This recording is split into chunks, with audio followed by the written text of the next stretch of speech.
네, 안녕하세요. 10주차 강의 시작해 보겠습니다. 저희 계속 노출 평가하고 있는데, 이번 주에도 계속 노출 평가 진행을 할 거고요. 이제 뒷부분으로 가면, 이제까지 노출 평가를 배웠으니까, 이제 이런 방법론을 가지고 제가 이제 논문을 쓴 사례를 좀 소개시켜 드리려고 합니다.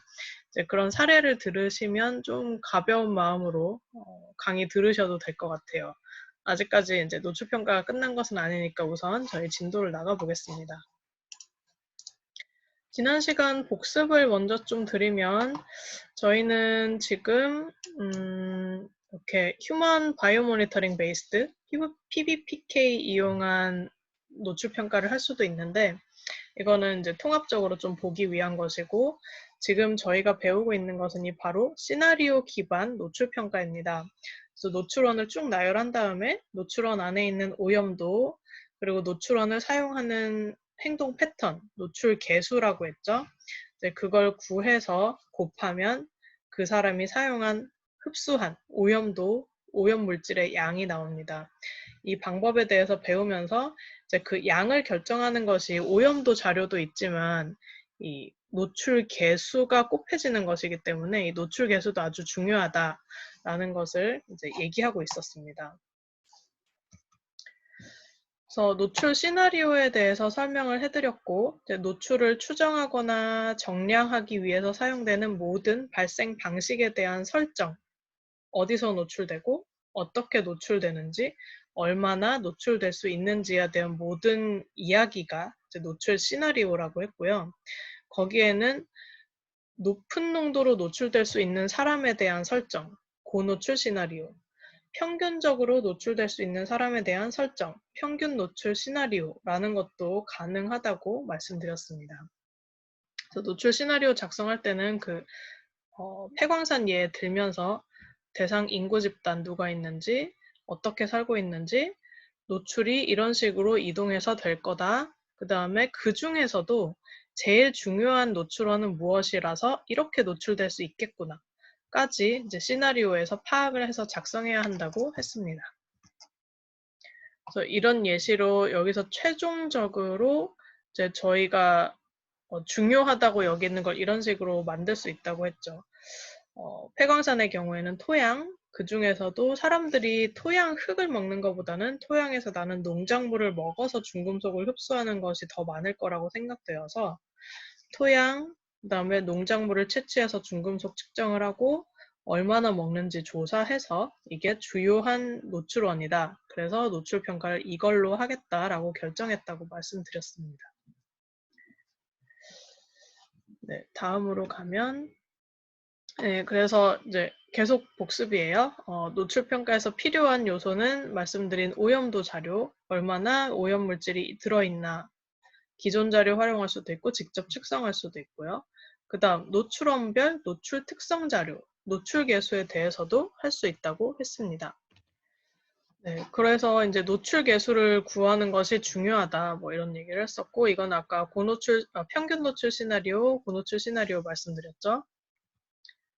노출 개수에 대해서 배웠고, 사회적인 특성이나 사람 특성에 따라서 다른데 어쨌든 모든 특성과 관련된 정량적인 인자입니다.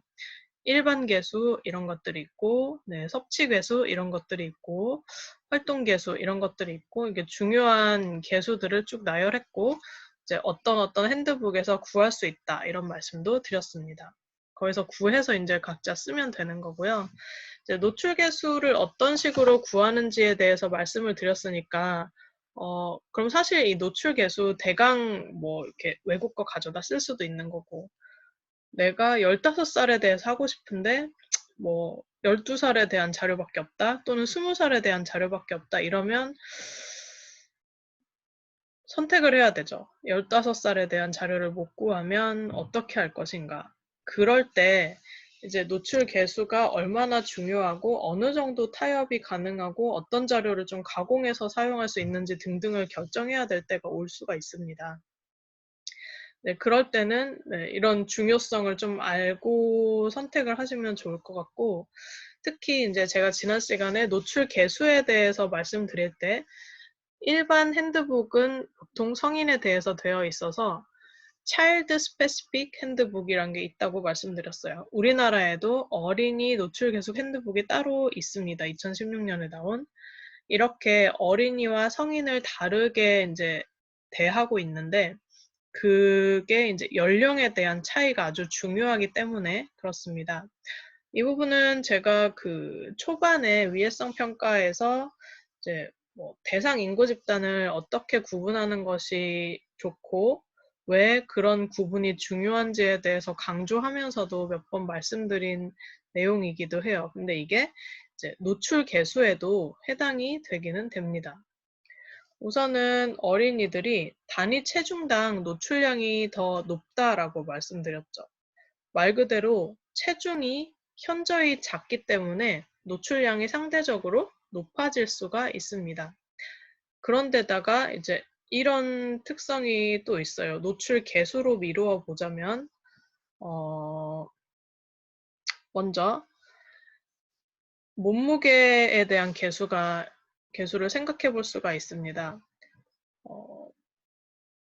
저희 집에 지금 3세, 5세, 9세 어린이들이 있고 이제 아빠가 같이 살죠. 그래서 아이들 몸무게를 적어봤어요. 2, 3세 정도면 이제 10에서 12kg 정도 나가는 게 평균이고 4, 5세 정도면 이제 16에서 뭐 18까지 이렇게 나갑니다. 9세 정도면 이제 25에서 더 나가는 애들은 30까지 그 언저리 왔다 갔다 합니다. 성인은 더 폭이 넓긴 하죠. 뭐 60에서 80 그 이상까지 대략 75 정도로 잡았어요. 저희가 보통 평균으로 하는 게 70에서 75 정도이기 때문에 이렇게 10, 16, 30, 75라고 치면 지금 2, 3세 어린이는 10kg이기 때문에 어른의 7.5배 낮은 몸무게를 가지고 있죠. 키도 대략 3분의 1 정도 되는 것 같아요. 2분의 1까지는 안 되고 2.5분의 1 정도 되는 것 같은데 그러면 보통 저희가 음식으로 어떤 유해 화학 물질을 섭취한다 라고 보면 이제 밥을 얼마나 먹느냐가 이제 전체 노출량을 결정짓는 중요한 요인이 됩니다. 근데 이 몸무게가 이렇게 7분의 1이라고 해서 밥을 7분의 1 공기만 먹을까요? 여러분들 조카나 동생 있는 거 보면 얼마나 먹는지 생각해 보실 수 있겠죠. 2살이라고 해서 어른의 7분의 1만큼 먹지 않습니다. 보통 여자들이 조금 적게 먹는다고 치면 여자들이 먹는 밥 한 공기의 반 이상은 먹습니다. 잘 먹는 애들은 3분의 2 먹고요. 어쨌든 평균적으로 2에서 4세 정도 되면 몸무게가 5분의 1, 7분의 1 여기까지 나가지만 밥은 겨우 2분의 1, 3분의 1밖에 차이 나지 않습니다. 결국 체중 대비로 하면 아이들이 체중 당량 2배 이상 먹는 거죠. 9세쯤 되면 많이 잡아서 30kg고 저희 집 첫째는 23kg, 25kg 정도밖에 안 나가요. 어쨌든 30kg라고 치면 어른의 지금도 2배 이상 차이가 나죠. 그런데 밥은 거의 똑같이 한 공기를 먹습니다. 조금 더 지나면 이제 어른보다 많이 먹을 때도 오겠죠. 몸무게는 그만큼 되지 않지만. 그러면 이때도 역시 체중 당량 섭취량은 어른보다 아이가 더 많습니다. 저희 뭐 쌀 속에 비소가 있을 수도 있고 뭐 납이나 카드뮴 같은 중금속이 들어와 있을 수 있죠. 그다음에 생선, 뭐 수은 같은 것들이 문제가 된다고 하는데 생선을 어른과 아이가 똑같이 먹는다면 이제 체중 당량, 수은 섭취량은 아이에게 그만큼 높아지는 거겠죠. 그래서 단위 체중당 노출량이 섭취량 때문에 일단 높을 수밖에 없다는 것이고요. 두 번째는 그 섭취량 자체가 더 높은 경우도 있습니다. 이것도 초반에 어린이들의 행동 특성 말씀드리면서 충분히 그럴 수 있다라고 설명을 한 부분인데 실제로 이제 그 한국형 노출계수 핸드북에 보면 다른 거는 거의 어린이와 관련된 노출계수가 없는데 몸무게, 체표 면적, 다음으로 행동 특성은 이 먼지 섭취량에 대해서 따로 다루고 있습니다. 그만큼 먼지 섭취량이 이제 중요하다는 건데요. 왜냐면 어린이들이 먼지 섭취량이 더 높기 때문입니다. 아, 지금 핸드북 내용이 정확히 기억은 안 나는데 시간 되시는 분들은 찾아보면 좋을 것 같고, 어른이 하루 이제 먼지 또는 흙 섭취량이 10 몇 밀리그램 뭐 이런 식으로 계수가 설정되어 있으면 아이들은 7에서 13세 아이들을 대상으로 저희가 계산을 했었는데, 이제 거기는 권고안이 75mg 정도고요. 실제 저희가 이 자료 만드는 데 참여를 했었는데, 실측 자료에서는 기압 평균값이 113인가? 100이 넘는 값이 나왔어요. 어른에 비해서 10배 가까이 더 많이 먹는 걸로 이제 계산이 된 거죠. 이거는 저희가 토양 속의 트레이스 메탈, 그다음에 몸 속의 트레이스 메탈을 같이 계산을 측정을 해서 비교한 결과이니까 아마 이제 그만큼 실제로 섭취하는 아이들이 있었다는 건데, 그만큼 이제 체중도 낮지만 먼지나 흙의 섭취량이 높습니다. 밥도 많이 먹고 먼지도 많이 먹고, 또 공기 부분도 있습니다. 심박수와 호흡률 같은 것도 저희가 노출계수 핸드북을 보면 비교를 해볼 수가 있어요. 보시면 심박수, 어릴수록 특히 아주 어린 아기들은 심장이 정말 빨리 뛰어요. 임신 중에 태아부터 시작해서 신생아, 그리고 아마 돌정 정도까지 대사가 굉장히 빠른 시기인데, 기초체온도 높고 심박수도 매우 높습니다. 호흡률도 어른들보다 더 높습니다. 그러면 똑같이 저희가 미세먼지 오염된 상태에서 살고 있는데, 아이들이 훨씬 더 많은 미세먼지를 들이마실 수 있는 거죠. 그걸 또 체중으로 나누면 어른보다 훨씬 높은 양의 오염물질에 공기를 통해서 노출될 수 있다는 뜻이죠. 네, 이렇게 비교를 해보시면 될 것 같고요. 다음은 이제 아래쪽은 말씀드린 거여서 간단하게 넘어가면 될 것 같아요. 이제 유해 화학물질에 대한 감수성이 높다. 네, 면역 체계가 발달 중이기 때문에 이제 뭐 수은으로 인해서 신경 발달 계통에 문제가 생긴다. 어른들은 똑같이 수은을 먹었어도 이미 신경 발달 계통의 발달이 끝난 상태이기 때문에 그게 이제 그 자체를 엄청나게 많이 공격하는 양이 아니고서는 이제 피해를 거의 입지 않습니다. 하지만 이제 어린 시절에 뇌세포 발달이나 신경세포 발달이 막 이루어지고 연결되는 시기에 이제 그 연결이 미처 다 되지 못하도록 어떤 화학물질이 작용을 한다. 신경 발달 독성이 있는 물질에 노출된다. 라고 하면 아예 그 체계가 발달되지도 못하기 때문에 더 영향을 많이 받을 수가 있습니다. 제가 면역이라고만 말씀드렸지만 이제 전체적으로 면역 말고도 신경 체계라던가 이제 몸속의 기관 형성에 대한 모든 것이 발달 중이기 때문에 이제 발달 과정에 문제가 생기는 것은 발달 후에 독성이 일어나는 것보다 당연히 더 문제가 많을 수가 있겠죠. 그런 것을 이제 감수성이 높다, 민감하다라고 표현을 합니다. 그리고 이것도 말씀드렸는데 이제 몸속에 들어오면 간에서 1차적으로 대사를 시켜요. 그 대사를 시킬 때도 관여하는 여러 가지 효소들이 있습니다. 약물조차도 몸속에 들어오면 효소를 이용해서 분해해서 그게 이제 약효를 일으키는 건데, 그 효소의 반응이 다른 사람은 약에 대한 반응성이 다를 수가 있어요. 유해 화학 물질도 결국은 외인성 물질이기 때문에 의약 물질과 비슷하게 이제 이런 역할을 할 수가 있습니다. 그래서 대사 요소가 부족한 어린이들은 똑같은 유해 화학 물질이 몸에 들어온다 하더라도 덜 분해시키거나 이제 어른과는 좀 다른 반응을 일으킬 수 있죠. 그래서 또 감수성이 높다라고 이야기를 해볼 수가 있습니다. 그리고 또 한 가지는 이제 흡수율 자체가 더 높은 경우가 많습니다. 이제 아까 어린이 노출계수 연구 흙으로 했다고 말씀드렸는데, 이때도 계산을 해보면 이제 납의 경우는 위에서 어린이들은 더 많이 흡수가 되고 성인은 아주 많이 배출하는 편이고, 이것도 이제 정확한 이유는 모르지만 이제 아이들의 경우에는 이 이라고 하면 이제 외인성 화학물질이고 몸속에 있는 것이 아니다라고 생각해서 걸러내고 배출하는 역할을 몸에서 해야 하는데 충분히 그러지 못하는 것 같아요. 또는 어떤 이유에서 이제 이런 이온화된 어떤 물질을 잘 흡수해야 하는 그 스테이터스에 있을 수도 있습니다. 그것 때문인지 흡수율이 전반적으로 나뿐만이 아니긴 해요. 전반적으로 어린이들이 어른보다는 높은 편이어서 이 부분도 신경 쓸 필요가 있습니다. 이런 것을 무시하고 이제 성인과 똑같이 뭐 섭취량 아니면 뭐 이런 거를 계산을 해버린다. 먼지 섭취량, 심박수, 호흡률 뭐 이런 것도 고려하지 않고 몸에 똑같이 들어와서 흡수된다고 가정한다거나 흡수율도 이제 이 뒤에 보시면은 쓰게 되어 있거든요.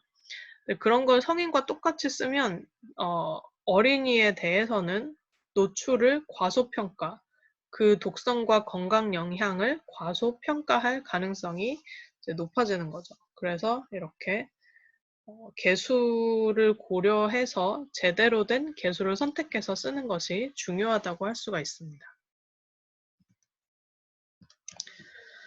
네, 그러면 다음으로 또 넘어가 보시면 네, 실제로 그러면 저희가 여기까지 다 했어요. 노출 시나리오에 대해서를 이용해서 어떻게 노출 평가하는지를 전부 배웠어요. 이제 계산만 해서 노출량을 결정을 하면 됩니다. 이제 그 전에 해야 할 일은 이제 여러 가지 상황에 대비한 노출 시나리오를 만들어 보는 것입니다.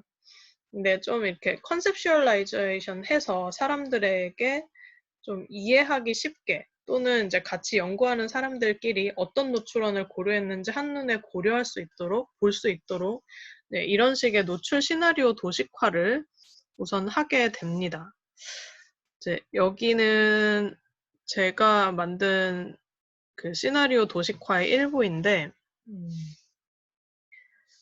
대상 수용체가 나와 있죠. 이제 영유아부터 성인까지 쭉 예, 설정을 했습니다. 당연히 남녀 나누는데 그거는 뭐 따로 여기 시나리오 도식화에서 표시를 하지는 않았어요.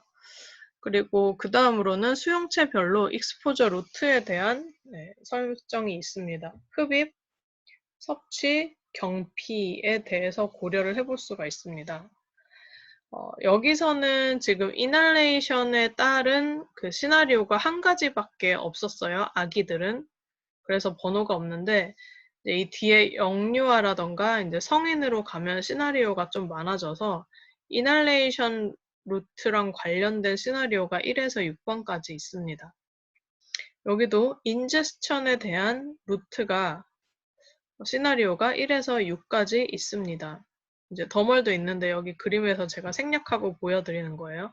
쭉쭉쭉 전부 다 있어요. 더 많아요, 이 그림 자체는.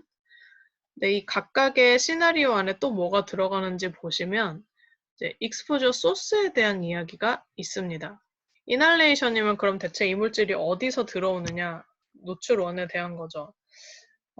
제가 이 실제 사례 지금 보여드리는 것은 BD47이라고 하는 PBD라는 난연제 물질이 얼마나 사람들에게 노출되는지 전국적으로 평균적으로 계산을 해보자라는 이제 과제 목적에 따라서 설정을 한 것이어서 이때 PBD는 이제 그 야외에서 노출되는 것은 크지 않고 있다 하더라도 이 어린 아기들은 거의 밖에 나가지 않기 때문에 6개월 이전에는 그래서 이렇게 집안에서 있는 실내 공기에만 노출된다라는 시나리오만 한 개가 있었어요. 인제스천조 BD47이 뭐 이유식에도 있고 여러 가지 음식에 조금씩 오염이 되어 있는데 6개월 전 아이들은 밥을 안 먹으니까 모유에서만 노출이 될 거고 그래도 집안에 있으니까 집안 먼지에서는 노출이 가능할 거다라고 설정을 했습니다. 그래서 시나리오가 비교적 간단했던 거죠. 여기는 이제 역시 피부로 어떻게 들어오느냐인데 이제 손에 먼지가 묻으면 그 먼지를 이제 입으로 가져가는 거 외에는 다 몸속으로 들어간다라고 가정을 했어요. 그래서 핸드 서피스라고 여기 써놨는데 손바닥에 묻은 먼지가 경피를 통해서 흡수된다라는 가정을 해서 이렇게 세 가지 시나리오를 만들었던 거고요. 어른에서 왜 6가지이냐? 일단 일반적인 대기 중에 이제 PBD가 있을 수 있겠죠. 그거는 그냥 도시에 사는 사람들, 뭐 시골에 사는 사람들 다 전반적으로 평균적으로 얼마나 있는가에 대한 거고, 그 시나리오가 하나 있습니다. 근데 이 PBD라는 것이 산단에서 아무래도 산업용으로 쓰는 게 많기 때문에 산단에서 노출되는 양이 좀 더 많을 거라고 예상을 했어요. 그래서 별도의 시나리오로 놨습니다. 고노출 쪽에 해당하는 것이죠. 그래서 외기, 대기에 대해서는 일반 에어와 인더스트리 에어 2가지 시나리오가 있어요. 근데 일반 외기를 들이마시는 사람들도 다시 실내로 들어오면 홈에서의 인도어 에어, 실내 공기만 들이마시는 사람이 있을 것이고, 또 한편으로는 이제 그 사무실에서 일하는 사람들이 있습니다. 이 BD47이 공정에서도 많이 나오지만 사무실에 그 컴퓨터 기기 같은 데서 굉장히 많이 사용이 돼요. 그래서 그 실내 공기는 좀 더 많이 방출이 될 거라고 생각해서 별도의 시나리오로 놨죠. 근데 이거는 실내에서 이제 일하는 사람들인 거고, 이제 실외에서 일하는 사람들은 다시 외기에 노출이 될 겁니다. 그래서 이렇게 일반 대기를 사용하는 사람들이 3가지의 이제 이널레이션 시나리오를 가질 수가 있는 거죠.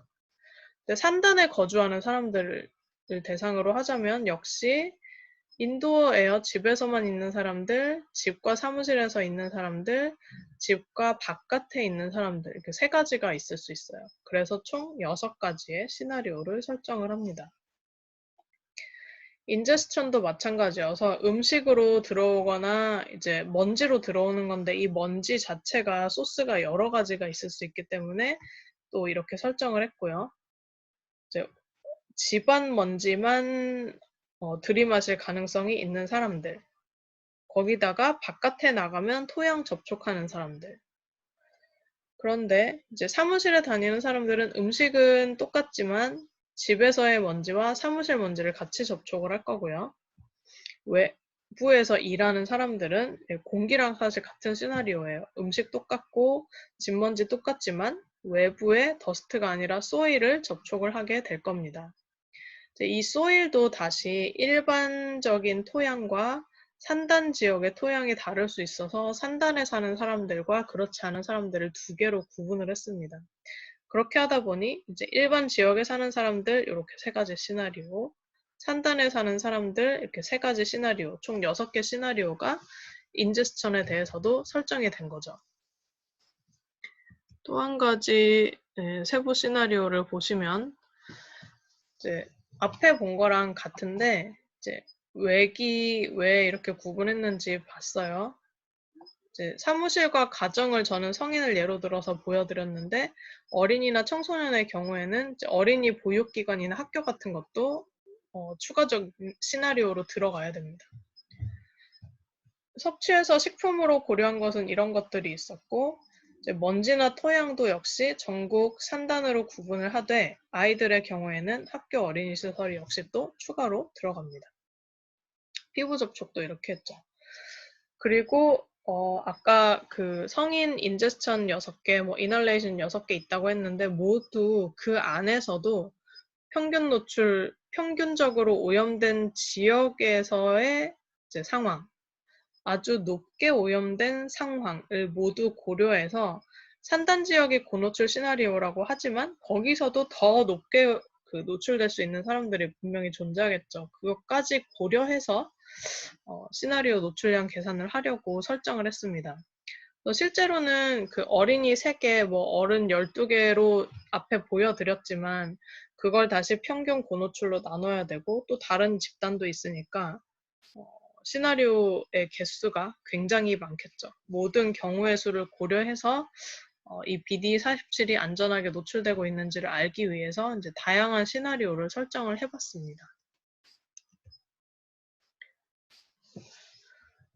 그 중에서도 다시 이제 시나리오 안으로 들어오면 뭐 식품이라고 했는데 식품을 모두 퉁쳐서 하나의 BD47 오염도를 저희가 구할 수 있는 건 아니잖아요.